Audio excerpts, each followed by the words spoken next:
Everyone, welcome to the show. So, Trump held a rally to commemorate his 100 days in office. Wasn't exactly the celebration he hoped for, though. Before I dive into those details, please hit the subscribe button below this video. I can speak. Subscribe button. um, it is free for you to subscribe. You'll be doing me a huge favor. So, I thank you for that. On to the news. So, yesterday, you may have heard Donald Trump held a rally in Michigan.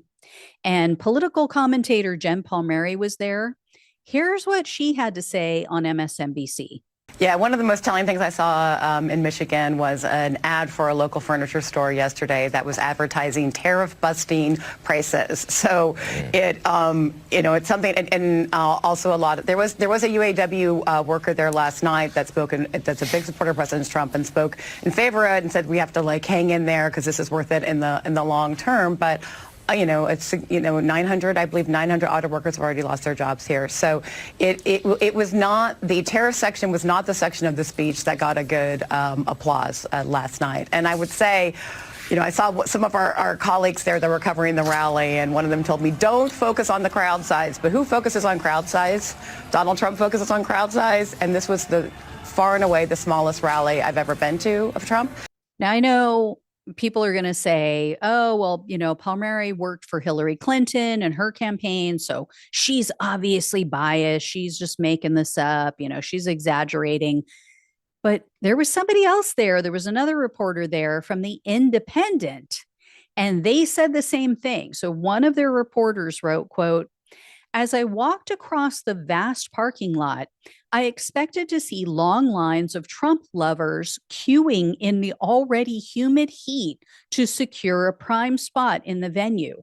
Over the years, I have seen Trump speak at venues holding 20,000, and those places have been packed to overflowing.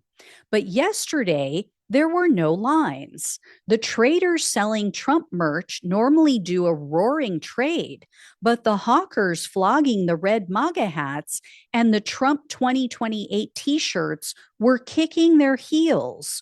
There was no one around. Inside the hall, only about a third of the space had been laid out with chairs, enough seating for maybe 1,500. It was the smallest venue I have ever seen Trump speak at, and it was nowhere near full." So MAGA can doubt. They can try to spin all they want that, nobody regrets voting for Trump. These things are all fake. These are paid actors. It is very apparent. It is crystal clear. Something is happening.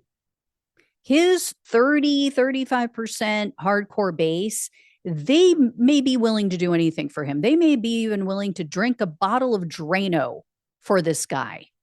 But many swing voters just wanted inflation to come down. People who voted for Biden and then went to Trump, they're not part of the cult. They didn't necessarily vote for Trump. They voted against the establishment, or they voted for their bank accounts. They voted to bring inflation down. They had this fairy tale about Trump's first term and how great he was for the economy.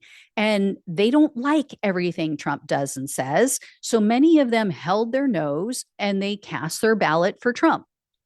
And now he is not even doing the bare minimum that he promised regarding the economy. In fact, he's making it worse. So, yeah, there's a large segment of the population, a group that is probably very pissed off right now and not happy with Trump. And I would guarantee even some of his hardcore voters are probably not that happy, but they'll never admit it. All right? They're never going to give any quarter. They're not going to, give any win to the libs. So anyway, I will let you know if I hear any more. Thank you so much for watching and listening. Please like, please share, and subscribe. Please donate if you can. Love you all. Take care. Talk with you soon.